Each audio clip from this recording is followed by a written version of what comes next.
I smell liquor on my breath. You're drunk.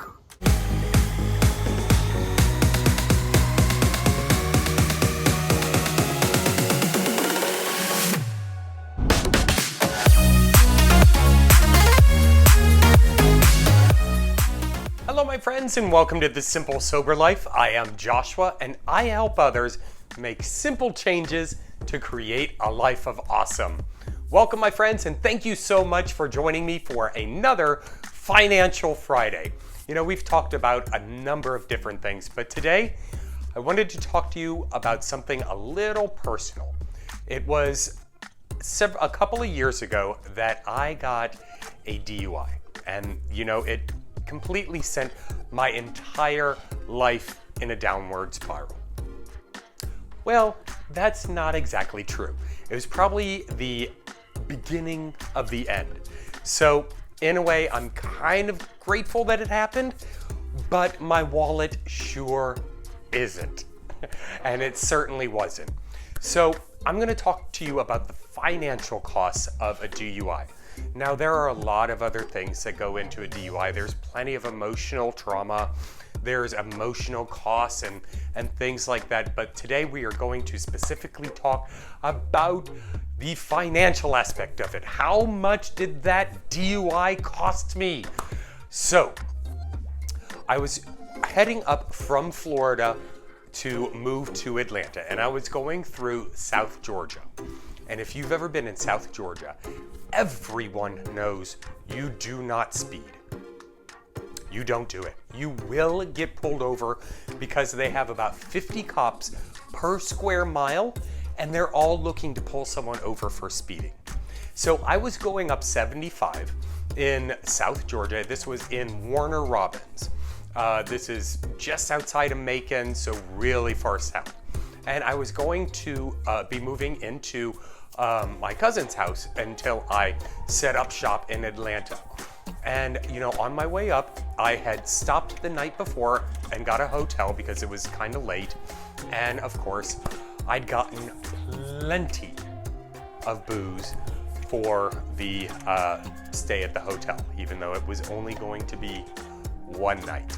And I, you know, probably drank until about 3 in the morning. And you know, I still had a little bit left over for the morning. And so the next morning I woke up, it was about 7, 8 o'clock. And you know, I'm like, you know what, I just want to get there, I'm gonna go. I didn't shower, didn't brush my teeth, I just hopped in the car and I went. Making sure to take my delightful liquid companions with me. And you know, I topped them off. It was a Sunday, and Sundays, they don't sell alcohol until like afternoon. And so, you know, I took them up. I wanted to have, you know, breakfast on the road. And I wasn't drunk. At least I don't believe I was. You know, I was fine. I built up quite a tolerance by that point. And so I was going up 75 and the speed limit was 70. And I was doing 95. I had one goal, and that was to get to my destination as quickly as possible. And I'd forgotten and thrown out all the rules that I'd ever known about not speeding in South Georgia. And sure enough, I got pulled over. And I'm like, crap. And so I quickly hide the bottles. I roll down the windows trying to air myself out because I knew I hadn't showered, I knew I hadn't brushed my teeth, and I knew there was probably drinking. And so, you know, after a period, he gave me the breathalyzer and I got hauled off. So off to jail I went. I wasn't locked up or anything, but I sat there for 8 hours. And the only reason I was able to leave was because I posted bail.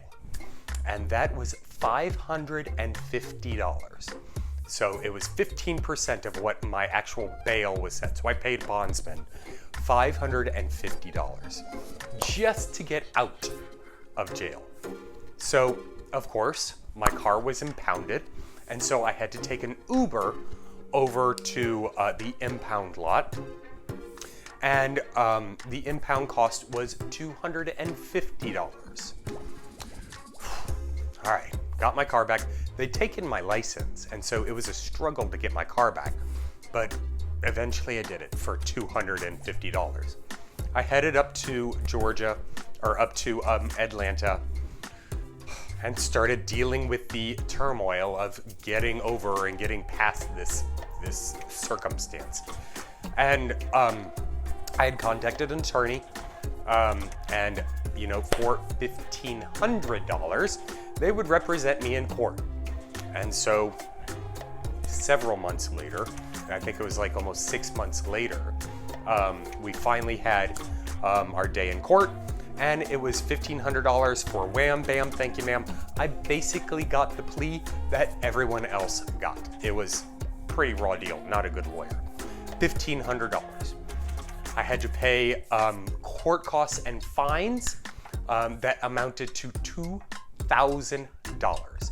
And because, of course, I didn't have the money, I was put on probation.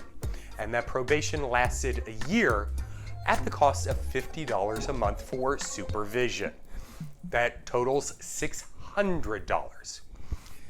Now, all right, so a year passes and I have to now try and get my license back. In order to do that, I have to take a DUI course, and that lasted an entire week, and it cost $285 just to sit there for a couple hours every night over the course of a week to go through a workbook and be like, all right. By that time I was sober, so I kind of looked at it a little differently, but we'll go into that on a different video.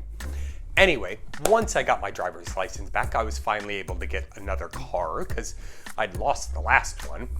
But the insurance, because of all the points that I had accumulated, had actually doubled in price. I was originally paying $75 a month for full coverage, and then it got jacked up to $150 a month for liability. I can't even get full coverage because it's way too expensive. So, and that will last about 2 years until all those points fall off. That's a total of $1,800 that I'm spending on inflated insurance. And of course, during the course of my probation, I broke it a couple of times, and so warrants were issued for my arrest, and I had to spend a total of 45 days in jail. Now, if we factor in the cost of income that I actually lost, let's say I would work about 30 of those 45 days, 8 hours a day, averaging about $15 an hour. That means I lost $3,600 in income. $3,600 because I couldn't work. And once of all that was done and I'd taken care of everything, then I had to get my driver's license back. And of course, the DMV wanted their cut of the deal. And so they requested that I pay $250 to have my license reinstated. Now, this is the majority of the fees. There are plenty of other fees that went into this. There was bus passes because I didn't have a license, I couldn't get a car. And a number of other fees that I'm not even thinking about right now. But for these primary fees, the total, if you've been keeping track, comes to $10,785 for one DUI. First DUI. The booze that I drank that night maybe cost about $30. Worth it? I would say not. Do you have any idea, with a clear and mental conscious, what I could do with $10,000, almost $11,000 right now? The possibilities are endless. I could explode this business. I could invest in the stock market. I could put away for retirement. I could go on I could go on a glorious trip to, an African safari or something like that. I could pay to have my book published. I could do so many other things that would have projected me into such a cool realm. But what I have are the memories, and I have another hard lesson learned. So I guess the point of this video is, do not, if for no other reason, get a DUI than to help your bank account. There are many, many other reasons. But if you're financially motivated, this should be a huge deterrent. I hope you got value out of this. If you did, please make sure to like and subscribe. Also, comment down below. How much did your DUI cost? If you're not afraid to say. Anyway, my friends, I hope you're having a fantastic day, and I will see you next time. Take care.